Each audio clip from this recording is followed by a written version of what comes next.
आज Doubtnut app download करें। Doubtnut पर अपने सभी गणित, रसायन विज्ञान, भौतिक विज्ञान और जीव विज्ञान के डाउट्स का करो सफाया। बस प्रश्न की फोटो खींचो, एक ही प्रश्न को क्रॉप करो और तुरंत वीडियो सोल्यूशन पाओ। अभी डाउनलोड करें।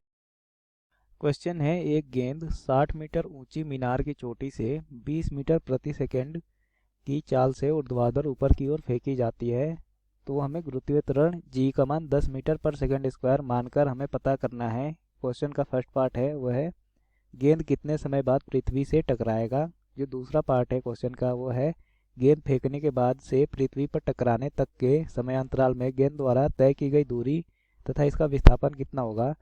और जो लास्ट पार्ट है, तीसरा पार्ट है इस क्वेश्चन का, वो है कि इस समय अंतराल में गेंद की औसत चाल तथा औसत वेग क्या होगा, यह हमें पता करना है। तो यहाँ पे हमें दे रखा है कि जो मीनार की ऊंचाई है वो है 60 मीटर। तो यहाँ पे देखते हैं स्थिति क्या है। मान लिया कि ये एक मीनार है, ये एक मीनार है जिसकी ऊंचाई हमें दे रखी है कितनी, ये दे रखा है हमें 60 मीटर। और यहाँ से एक गेंद को फेंका जाता है ऊपर की तरफ, जिसका प्रारंभिक चाल दे रखा है हमें कितना, 20 मीटर पर सेकंड फेंका जाता है। तो ये गेंद ऊपर जो अधिकतम ऊंचाई तक जाएगी, उसके बाद से फिर ये नीचे पृथ्वी की तरफ आने लगेगी, क्योंकि इस पे एक गुरुत्वीय बल लगेगा, जिसके कारण इस पे एक गुरुत्वीय त्वरण जी लगेगा। और जी का मान हमें लेना है कितना, जी का मान लेना है हमें 10 मीटर पर सेकंड स्क्वायर। तो हम क्वेश्चन का first part A part solve करते हैं। तो ए पार्ट में पूछा है कि कितने समय बाद पृथ्वी से टकराएगी, गेंद जो है कितने समय बाद पृथ्वी से टकराएगी। तो हमने मान लिया कि गेंद जो है टी समय बाद पृथ्वी से टकराएगी। तो यहाँ पे जो इसका स्पीड था, इनिशियल स्पीड, इसका प्रारंभिक वेग u का मान दे रखा है 20 मीटर पर सेकंड। तो देखते हैं कि इसका उड्डयन काल कितना होता है। तो यहाँ से इसका उड्डयन काल का मान पता करेंगे तो ये आ जाएगा, इसको T1, इसका उड्डयन काल T1 मान लिया, मतलब h ऊंचाई तक आने में, इसको यहाँ से यहाँ तक आने में T1 समय लगा। तो यहाँ से T1 का मान पहले पता करते हैं। तो हमारे पास जो फॉर्मूला है वो है v² equal to e² plus 2as। यहाँ पे s जो है ये इस मीनार से यहाँ तक की ऊंचाई है, इसका मान हमने s मान लिया है। तो पहले हम इसका मान पता करते हैं। तो यहाँ से जो v हो जाएगा वो तो अधिकतम ऊंचाई पे जो वेग होगा वो तो 0 हो जाएगा, और ये हो जाएगा u² मतलब 20 का स्क्वायर प्लस 2 इंटू, चूँकि जो वेग है वो जो त्वरण है उसके अपोजिट डायरेक्शन में है, तो ये हो जाएगा माइनस का 10 इंटू एस। तो यहाँ से जो हमें मिलेगा वो हो जाएगा कितना, 20s इक्वल टू 400। तो यहाँ से s का जो मान मिला वो मिल गया कितना, 20 मीटर। तो हमें s का मान मिल गया कितना, 20 मीटर।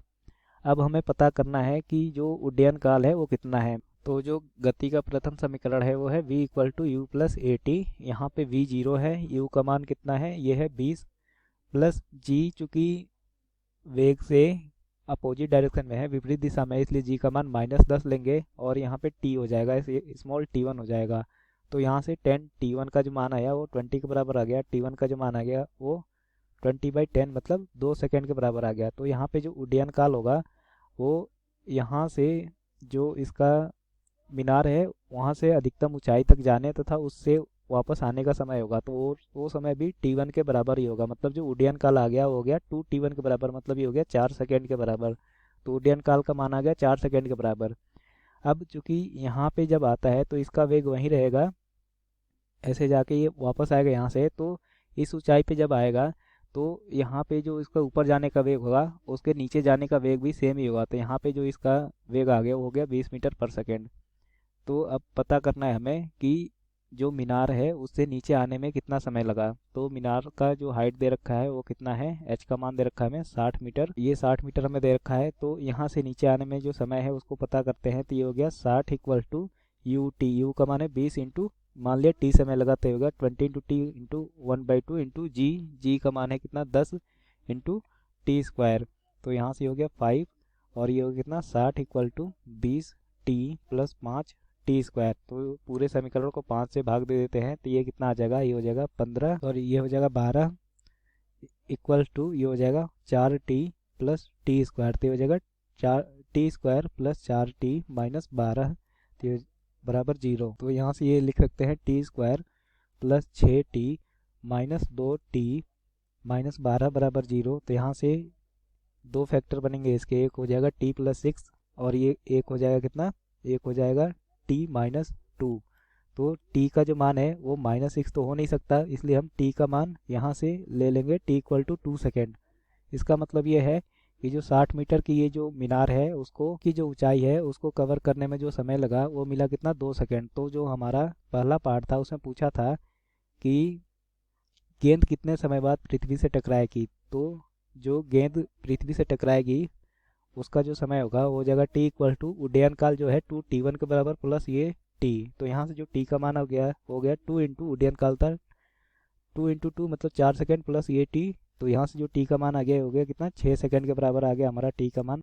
मतलब 6 सेकेंड बाद जो है गेंद पृथ्वी से आके टकराएगी। तो ये हो गया हमारे ए पार्ट का आंसर। अब जो बी पार्ट है उसमें पूछा है कि गेंद फेंकने के बाद से पृथ्वी पर टकराने तक के समय अंतराल में गेंद द्वारा तय की गई दूरी तथा इसका विस्थापन क्या हो। तो मीनार से फेंकने पे जो अधिकतम ऊंचाई है पहले उसका मान निकाल लेते हैं। तो मान लिया कि अधिकतम ऊंचाई कैपिटल एच है, इसका ये बी पार्ट है। तो अधिकतम ऊंचाई कैपिटल एच का जो मान हो जाएगा उसको पहले हम निकालते हैं। तो यहाँ पे यू का मान दे रखा है 20, वी हो जाएगा 0। तो यहाँ से v square equal to u square plus 2a h हो जाएगा। तो यहाँ से हो जाएगा 0 इक्वल टू ये हो जाएगा 20 का square plus 2 into minus 10 into H. तो यहाँ से जो h का मान आ जाएगा वो कितना आ जाएगा, ये हो जाएगा 400/20, मतलब ये हो जाएगा 20 मीटर।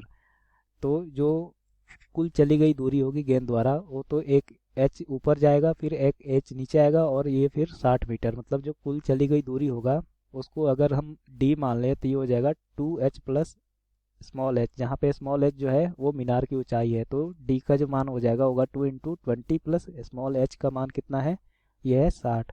तो यहाँ से d का मान आ गया 40 प्लस 60, मतलब जो चली गई दूरी है उसका मान आ गया 100 मीटर। अब हमें पता करना है कि विस्थापन कितना हुआ गेंद का। तो चूँकि पहले गेंद यहाँ मीनार के ऊपर थी और बाद में गेंद यहाँ पे है नीचे, तो जो विस्थापन हुआ वो मीनार की ऊंचाई इतना हुआ। तो यहाँ पे जो विस्थापन का मान आया उसको कैपिटल डी मान लें तो कितना आ जाएगा, ये आ जाएगा 60 मीटर के बराबर विस्थापन का मान आ जाएगा। अब देखते हैं कि क्या निकालना है। अब निकालना है कि इस समय अंतराल में गेंद की औसत चाल तथा औसत वेग क्या होगा। तो जो औसत चाल होगा उसको अगर वी ए वी मान ले तो ये कितना हो जाएगा, कुल चली गई दूरी मतलब डी अपॉन कुल लिया गया समय मतलब टी। तो ये हो जाएगा कितना, डी का मान दे रखा है 100 मीटर और टी का मान है 6, तो इसका मान आ जाएगा 16.66 मीटर पर सेकेंड। मतलब इसका जो औसत चाल आ गया हो गया कितना, ये आ गया 16.66 मीटर पर सेकेंड। अब हमें निकालना है कि इसका औसत वेग कितना होगा। तो औसत वेग होगा, उसको मान लिया कि v डैश है तो ये हो जाएगा कितना, कैपिटल डी अपॉन टी। तो कैपिटल डी का मान है कितना 60 डिवाइडेड बाई 6, तो ये हो जाएगा कितना 10 मीटर पर सेकेंड। तो इसका जो औसत वेग आ गया हो गया 10 मीटर पर सेकेंड। तो ये हो जाएगा हमारा फाइनल आंसर। कक्षा 6वीं से 12वीं से लेकर नीट IIT JEE वो एडवांस के लेवल तक 1 करोड़ से ज्यादा छात्रों का भरोसा। आज ही डाउनलोड करें डाउटनेट ऐप या व्हाट्सएप करें अपने सारे डाउट्स 8400 400 400 पर।